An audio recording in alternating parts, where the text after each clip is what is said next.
From Studio 1A in Tampa, Florida, comes a talk show that really feels your pain and tells you like it is.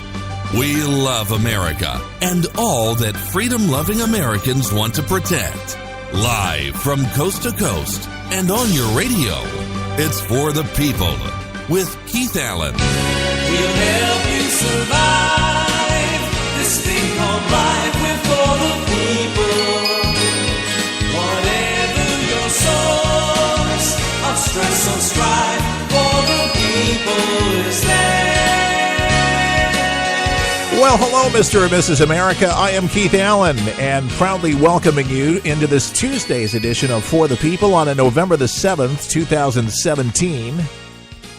We are getting new news into For the People from law enforcement officials out in Texas as to what exactly happened to be able to take down the assailant. And you maybe have heard some of the recent news announcements about some brave citizens who decided to go after the gunman who killed 26 members at this church on Sunday as they tracked this guy down 80, 95 miles an hour down the highway. According to the Texas Department of Public Safety and regional director there, Freeman Martin, said at a press conference last night that Devin Patrick Kelly was verified he was shot in his leg and torso. After examining the body, and he was shot by a citizen, not a police officer, who pursued him after hearing the gunfire. Martin said the third was consistent with being self-inflicted and was to the head. So Devin Patrick Kelly, he shot himself, took himself out before he could be apprehended. Authorities say that they have collected hundreds of shell cartridges and castings, 15 magazines that held 30 rounds each at the First Baptist Church in Sutherland Springs, where Kelly opened fire. And the dead, we're learning, ranges from 18 months to 77 years old, including to multiple members of some families. Authorities say 10 victims remain in critical condition and 4 are in serious condition. So lots of prayers to the families out in Texas. Big heroes that traced this killer down because he could have done it to another church. Going to go off to some neighborhoods and took some other people out. We don't know what was on his mind other than killing people. But they are definitely being hailed as heroes. And it's nice to know that there are good Samaritans out there that will do the right thing when called upon.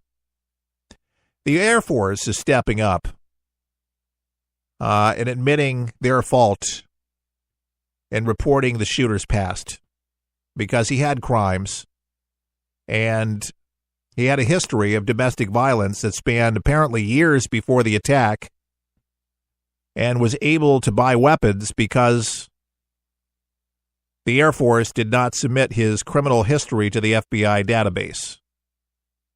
And by the way, that is required by military rules. If the past offenses of Devin Patrick Kelly, who fired at least 450 rounds at helpless worshipers on Sunday morning, had been properly shared, they would have possibly, I preface that, prevented him from buying a gun. Now, the Air Force acknowledges that people are saying that most likely would have shut him down altogether. I disagree. I think the Air Force should have definitely done what they were supposed to do, but whether that would have stopped him from ultimately doing what he did, I don't know. Investigators are digging into his background, to his life, but they're revealing that Kelly had sent threatening text messages to his mother-in-law. You may have heard that, a member of the First Baptist Church, before the attack. And that sheriff's deputies had responded to a domestic violence call back in 2014 at his home involving his girlfriend, who became his second wife. And then later that year, he was formally ousted from the Air Force for a 2012 assault of his ex-wife, in which apparently he choked her and struck her son hard enough to fracture his skull. Oh, dear God. All the way in South Korea at a news conference, President Donald Trump asked if he would support extreme vetting for gun purchases like he's called for extreme vetting for people entering the country. Trump responded by saying stricter gun control measures might have led to more deaths in the shooting because a bystander who shot at the gunman would not have been armed. If he didn't have a gun, instead of having 26 dead, you would have had hundreds more dead, Trump said. So in the tiny town of Sutherland Springs, population 400, there's grieving townspeople who are reeling from their losses and hearing the message from the president. Some are going to be for it, some are going to be against it. But in Texas, people walk around with guns. This is something that they believe in very strongly. And I don't believe they're going to put their guns down as a result of this because it saved more lives. And the president is sticking to his guns, no pun intended. And rightly so. Kelly's mother-in-law sometimes attended the services there, but the sheriff said she was not at church this past Sunday. And that's a lot of people that were going to be there for whatever reason, kind of like 9/11, were going to be in the building, weren't. There's always those quinkadinks. This was the worst massacre, folks, to stem from a domestic situation, and it was not racially or apparently religiously motivated, according to the Department of Public Safety, evaluating all of this. A lot of people are going to be looking for answers, and there's just not a whole lot of it other than a deranged gunman who had a violent past, had apparently not been treated and not been helped for this, that he had a past and continued acting out negatively. Did you hear? I just told you that he not only assaulted his ex-wife, but the poor kid's skull was fractured. Dear God. And this guy is walking around? Come on. We can do better as a society. We can do better. You blame the parents. I mean, he was a grown adult, but somebody's got to take responsibility for these people that are just drifting around. Better safeguarding. I mean, would have known this guy, nobody would have known. But that's why I'm saying this mental health epidemic in our country has to definitely been viewed on this. If somebody's unstable, you got to keep an eye on these people. Get them help, something. And it's getting worse. I don't think it's getting better. I think there's a lot of really bad people. Let me give an example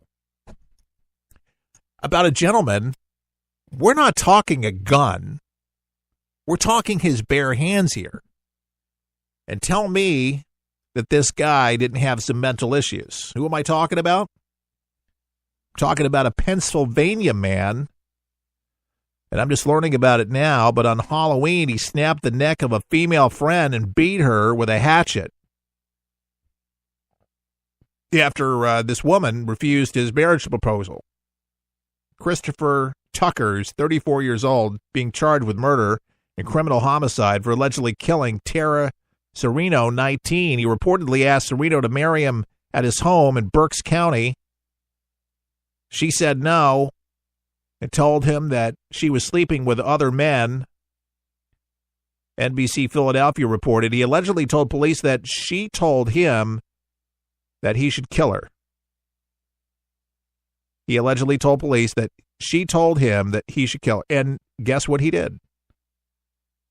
Police say Tucker told them that he snapped and choked her He poked her eyes out and snapped her neck. According to the station, he allegedly wrapped her in a rug and left. The NBC report said Tucker was caught at a truck stop in Champaign County, Illinois. He's going to be extradited to Pennsylvania. This was all without a gun. Clearly mental illness. Oh, she's not going to marry me.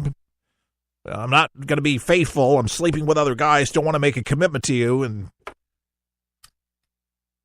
ends up snapping her neck, poking her eyes out. Dear God.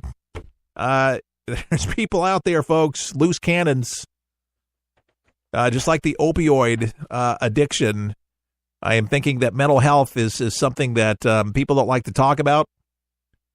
But it's a serious issue, folks, and it's getting people killed, literally. And we're going to have to do a much better job identifying behavior patterns. And it's not just with the Air Force, with the government, but it's going to have to be with our local municipalities, our townships, our cities, people around us. That's why I say take inventory, take notice. Who lives around you? Who are these individuals? What kind of behavior is going around? It could affect you. Or others out there that love you. I remember several years back when Kaylee was a little younger, my daughter. Kaylee's 14 now. And somebody at the radio station told me that I should do a query. We were moving into a new house at the time. And to do a query for the zip code that I was moving into. And I said, why should I do this? For sexual predators. I'm like, oh, come on now. You ruined my day. Sexual predators. Yeah, sexual predators. And I went online, and within a 2.5 radius of this new home, there had to have been about 15 to 20 of them. I'm not even kidding. I was quickly alarmed. I couldn't believe it. And photographs of the individuals. I'm like, I saw this guy mowing his yard. He did what? He did what? And he doesn't have a monitor on his leg. He could go off driving anywhere. It just always freaks me out when you see that. But, be aware. Be aware of the types of people that live around you. Just never know who your neighbors are. And I say, please make it your business. Make it your business. It might save somebody else's life, like your family's or your own.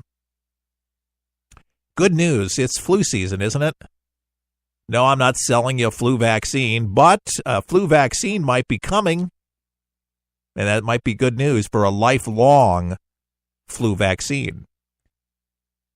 No kidding. Lifelong flu vaccine under development at the Nebraska Center for Virology, and it shows promise, real promise, providing long-term protection against the influenza virus. Nothing worse than the flu. Seasonal vaccinations are developed according to what flu strain is expected to do the rounds each year, but by using ancestral genes or germs, they call it, for different strains of the flu, these researchers may succeed in developing a lifelong flu vaccine, according to Fortune. They say it's still early, but the vaccine has not been tested on humans yet. But according to news releases issued by the Nebraska Center for Virology, the results are promising. They say the number of tests mice protected by the vaccines were able to survive exposure to lethal doses of severe divergent flu viruses. The research found the mice that received higher doses of the vaccine did not display any flu symptoms compared with mice that got sick and died after receiving traditional flu shots and then being exposed to the same virus. So it's a reminder, folks, that the flu does kill. And if we can come up with this, be on the lookout for this lifelong flu vaccine, because I believe this could be the answer to stopping it.